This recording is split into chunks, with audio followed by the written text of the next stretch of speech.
मसीह। मेरा नाम है फ्रेड एरियल और यीशु हमारे चरवाह में एक बार फिर आप सभी का स्वागत करते हैं और परमेश्वर का धन्यवाद करते हैं इस बात के लिए कि एक बार फिर उसने आज का दिन दिया। और जब चारों तरफ फेस्टिवल का माहौल है तो सब लोग अपने अपने घरों में छुट्टी पर होंगे, तो क्यों ना हम परमेश्वर के नाम को ऊंचा उठा लें और उठा सकें। और साथ ही साथ हम परमेश्वर के वचन से कुछ बातें हैं जो आज हम सीखेंगे और कुछ जो वर्सेस हैं परमेश्वर के वचन से हमें दी गई हैं परमेश्वर के द्वारा, उसमें भी हम थोड़ा सा गौर करेंगे और उन वचनों के अनुसार भी बहुत कुछ हम अपने जीवनों में आज सीख पाएंगे। तो आज जो वचन परमेश्वर हमें दिया है वो हमको मिलता है नए नियम में, जो पीछे पत्रियां दी गई हैं उसमें पहला यूहन्ना उसका दूसरा अध्याय उसकी 4 आयत, पहला यूहन्ना उसका दूसरा अध्याय और उसकी 4 आयत, जहाँ इस प्रकार लिखा है, जो कोई ये कहता है मैं उसे जानता हूँ और उसकी आज्ञाओं को नहीं मानता वह झूठा है और उसमें सत्य नहीं। कितनी अच्छी बात, परमेश्वर का वचन पढ़ा गया है, इसके पढ़े सुन जाने पे परमेश्वर आशीष दे। बहुत अच्छी बात यहाँ पे लिखी है, क्योंकि जैसा वचन बताता है जो कोई ये कहता है मैं उसे जानता हूँ। तमाम ऐसे लोग हैं जो इस बात का हक जताते हैं या इस बात को मानते हैं कि वो परमेश्वर को जानते हैं। परमेश्वर को तो बहुत लोग जानते हैं, नाम से भी जानते हैं, और उसकी इमेज जो हमें दी गई है या हमारे घरों में लगी रहती है परमेश्वर का चित्र, हम उसको पहचानते हैं, उसको देखते हैं और हम सोचते हैं कि हम परमेश्वर को जानते हैं। क्या यही जानना है परमेश्वर को कि परमेश्वर का रूपरेख कैसी है, परमेश्वर दिखता कैसा है? लेकिन ये भी जो इमेज हम अपने घरों में लगाते हैं ये एक्चुअल इमेज नहीं है, ये सिर्फ एक इमेजिनेशन है। हमारे मन की सोच है कि परमेश्वर का रूप रेखा ऐसा होगा या परमेश्वर ऐसे दिखते होंगे या परमेश्वर अपने जीवनों में या हमने पिक्चरों में देखा है। जब हम यीशु मसीह की जीवनचर्या को या जीवन शैली के बारे में जब हम वचनों में पढ़ते हैं या पिक्चरों के द्वारा देखते हैं तो हमारे अंदर एक इमेजिनेशन फॉर्म हो जाता है कि परमेश्वर की यही इमेज है और हम कहते हैं कि हम उसको जानते हैं। लेकिन ये परमेश्वर का वचन ऐसा नहीं बताता। परमेश्वर का वचन यहाँ पे यही लिखा है कि जो कोई ये कहता है मैं उसे जानता हूँ और उसकी आज्ञाओं को नहीं मानता। एक किसी को जानना अलग बात है और उसकी आज्ञाओं को मानना और उसकी आज्ञाओं पर चलना ये अलग बात है। और आगे लिखा है उसकी आज्ञाओं को नहीं मानता वह झूठा है। जो परमेश्वर को कहता तो है हम उसको जानते हैं लेकिन उसकी आज्ञाओं को नहीं मानता, तो ऐसा मनुष्य क्या है? वह झूठा है और उसमें सत्य नहीं। ऐसे मनुष्य के अंदर झूठ है, मतलब वो जानते नहीं है लेकिन इस बात को वो बताते हैं कि वो परमेश्वर को जानते हैं या यीशु मसीह को जानते हैं, लेकिन उनकी आज्ञाओं को नहीं मानते। जो आज्ञाएं परमेश्वर के द्वारा इस वचन में दी गई हैं, अगर हम उसको जानते हैं तो हमें उन वचनों को मानना पड़ेगा, उसकी आज्ञाओं को मानना पड़ेगा और उसकी आज्ञा के अनुसार अपने जीवनों को आगे ले जाना पड़ेगा। तभी तो हम उसके लोग कहला सकते हैं या हम उसके चेले कहला सकते हैं या हम उसके विश्वासी कहला सकते हैं। अगर हमारे अंदर ये सारी बातें नहीं है तो हम क्या हैं? झूठे हैं। हम झूठी बातें करते हैं, हम झूठे अपने आप को ठहराते हैं लोगों के सामने, हम अपने आप को अपनी डींगे मारते हैं, हम बड़ी बड़ी बातें करते हैं कि हम परमेश्वर के वचन को पढ़ते हैं और हम परमेश्वर को जानते हैं। लेकिन ये सारी बातें तब सामने आती हैं जब हमारे अंदर उसकी आज्ञाएं नहीं है। हमारे उठने बैठने में, चलने फिरने में, बातचीत करने में, हमारे स्वभाव से इस बात को हमें दिखाना है, जताना है, बताना है कि हम परमेश्वर को जानते हैं। अगर हम परमेश्वर को जानते हैं तो हम उसकी बातों को भी मानेंगे, उसकी आज्ञाओं को भी मानेंगे और उसके वचनों पे भी चलेंगे। तब हम क्या है? झूठे नहीं ठहरेंगे और हम में क्या है? सत्य होगा। जब हम झूठ बोलते हैं तो हमारे अंदर क्या है? सत्य नहीं है। इसीलिए यहाँ पे लिखा है जो कोई ये कहता है मैं उसे जानता हूँ और उसकी आज्ञाओं को नहीं मानता वह झूठा है और उसमें सत्य नहीं। एक जगह से हम और पढ़ेंगे, पहला यूहन्ना 1:8। पहला यूहन्ना इसी का जो है अध्याय एक और है, पहला यूहन्ना 1:8 में लिखा है, यदि हम कहें कि हम में कुछ भी पाप नहीं तो अपने आप को धोखा देते हैं और हम में सत्य नहीं। हम सबसे ज्यादा हमारे जीवन में कौन जानता है? या तो हम खुद जानते हैं या परमेश्वर जानता है। हम मनुष्य से बहुत कुछ छिपा सकते हैं, लेकिन हम अपने आप से कुछ नहीं छिपा सकते और साथ ही साथ हम परमेश्वर से भी कुछ नहीं छिपा सकते, क्योंकि हम खुद जानते हैं और परमेश्वर हमारे बारे में एक एक चीज जानता है। जब से हमने जन्म लिया, जब से हम इस पृथ्वी पर हैं या परमेश्वर के द्वारा रचे गए, भेजे गए, तो हम जानते हैं कि तब से और आज तक, इस उम्र तक परमेश्वर ने हमें संभाला है। इसलिए परमेश्वर हमारे जीवन के बारे में एक एक बात, एक एक दिन के बारे में, एक एक महीने के बारे में, एक एक पल के बारे में, एक एक सेकंड के बारे में वो हमारे जीवनों को जानता है। इसलिए ना हम अपने आप से झूठ बोल सकते हैं, ना हम परमेश्वर से झूठ बोल सकते हैं। इसीलिए यहाँ वचन लिखा है, यदि हम कहें कि हम में कुछ भी पाप नहीं तो अपने आप को धोखा देते हैं और हम में सत्य नहीं।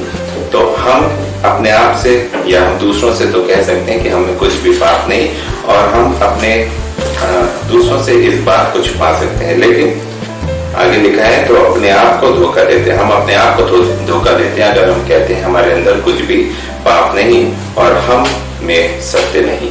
यदि हम ऐसा बोलते हैं तो हमारे अंदर क्या है? सत्य नहीं। यदि हम परमेश्वर के मार्ग पे चलते हैं तो यहाँ पर हमें उसकी आज्ञाओं को मानना पड़ेगा, इस बात को मानना पड़ेगा कि हमारे अंदर पाप है। जब हम पाप से जन्म लेते हैं तो पाप में ही मर जाते हैं और हमारा जीवन भी क्या है? पाप में ही चलता रहता है। अब चाहे छोटा पाप करें, बड़ा पाप करें, एक पाप करें या 10 पाप करें, पाप पाप है। इसीलिए रोमियो की पुस्तक में तीसरा और उसका तीसरा अध्याय 23 में लिखा है कि हम सब ने पाप किया है, इसीलिए हम क्या है? परमेश्वर की महिमा से रहित हैं। तो ऐसा कोई भी नहीं है जिसने पाप नहीं किया, हम सब ने पाप किया है। तो इसलिए यहाँ पे हम अपने आप को सत्य ठहरा तब सकते हैं जब हम अपनी जो जीवन है उसके बारे में सच बोलें, या हम दूसरों से हम झूठ बोल सकते हैं लेकिन हम परमेश्वर से झूठ नहीं बोल सकते। इसलिए हमारे जीवन में के बारे में एक एक चीज के बारे में क्या है? परमेश्वर जानता है। एक जगह से हम और पढ़ेंगे, पहला यूहन्ना 4:20 में लिखा है, यदि कोई कहे मैं परमेश्वर से प्रेम रखता हूँ और अपने भाई से बैर रखे तो वह झूठा है, क्योंकि जो अपने भाई से जिसे उसने देखा है प्रेम नहीं रखता तो वह परमेश्वर से भी जिसे उसने नहीं देखा प्रेम नहीं रख सकता। इतना स्पष्ट बात यहाँ पे लिखी गई है कि परमेश्वर के वचन में, पहला यूहन्ना 4:20 में, कि यदि कोई कहे मैं परमेश्वर से प्रेम रखता हूँ और अपने भाई से बैर रखता है।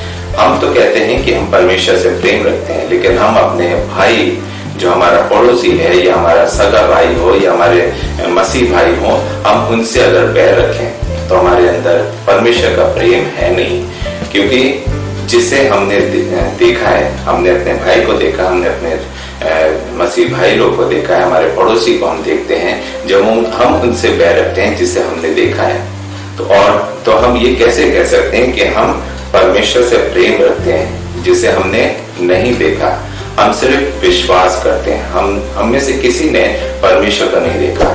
यह हमारा विश्वास है, यह हमारी परमेश्वर के प्रति एक लगाव है, एक विश्वास योग्यता है कि हम दिन प्रतिदिन जब अपने जीवन में आगे बढ़ते हैं तो इस बात का एहसास, इस बात का यकीन हमारे अंदर रहता है कि हम परमेश्वर को से प्रेम रखते हैं।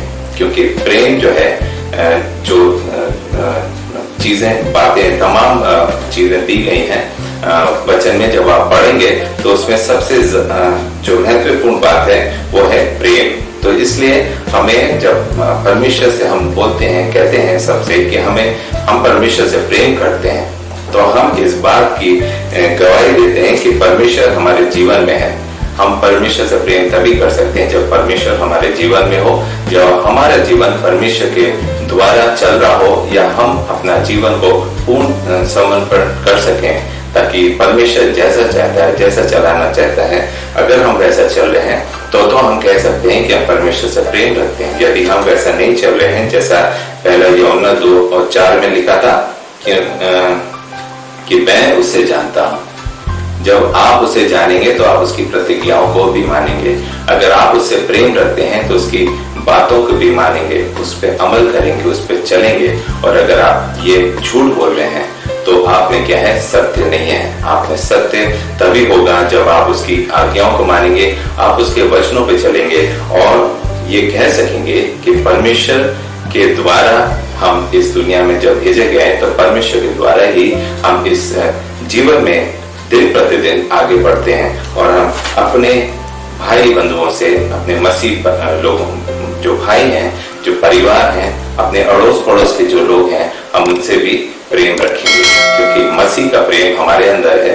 तो इसलिए मसीह जब इस संसार में आया तो उसने क्या बांटा, सिर्फ प्रेम बांटा। उसने ईर्ष्या जलन नहीं बांटी, उसने सिर्फ प्रेम बांटा और खुद को, अपने आप को दीन और नम्र किया। और आज भी पर मसीह यीशु यही चाहते हैं कि हम अपने आप को दीन और नम्र करें और परमेश्वर के कार्य में हम अपने जीवनों को गुजार सकें, ताकि आने वाले समय में जब परमेश्वर यीशु मसीह की दूसरी आमद होगी, जब वो इस दुनिया पे आएगा, तो तब हम कह सकते हैं कि हम उसके पुत्र पुत्रियां हैं और हम इस काबिल होंगे कि हम उसके साथ जाने को तैयार हो सकें। क्योंकि अभी जब वो इस संसार में जब पहली बार आया था तो उसने हम सबका उद्धार किया था, हम सबको बचाया था पापों से।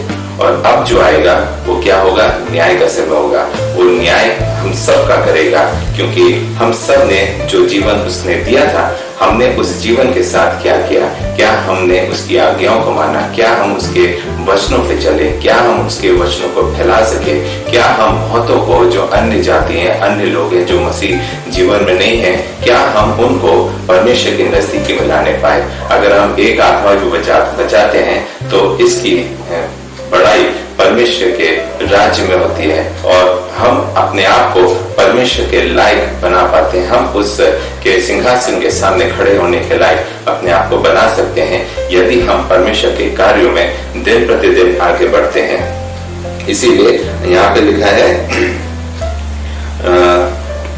क्योंकि जो अपने भाई से जिसे उसने देखा है प्रेम नहीं रखता तो वह परमेश्वर से भी जिसे उसने नहीं देखा प्रेम नहीं रख सकता। इसलिए अजीजों, परमेश्वर से पहले अगर आप प्रेम रखते हैं तो आप अपने अपने भाई बंधुओं से और अपने मसीह समाज के जो भाई हैं उनसे भी आप प्रेम रखेंगे और प्रेम की में दिन प्रतिदिन आगे बढ़ेंगे और परमेश्वर के नाम को ऊंचा उठाने पाएंगे, जिससे उसके नाम की बड़ाई हो, जिससे उसके नाम की महिमा हो और दिन प्रतिदिन हम आगे परमेश्वर के राज्य की तरफ एक एक कदम आगे बढ़ाने पाएंगे।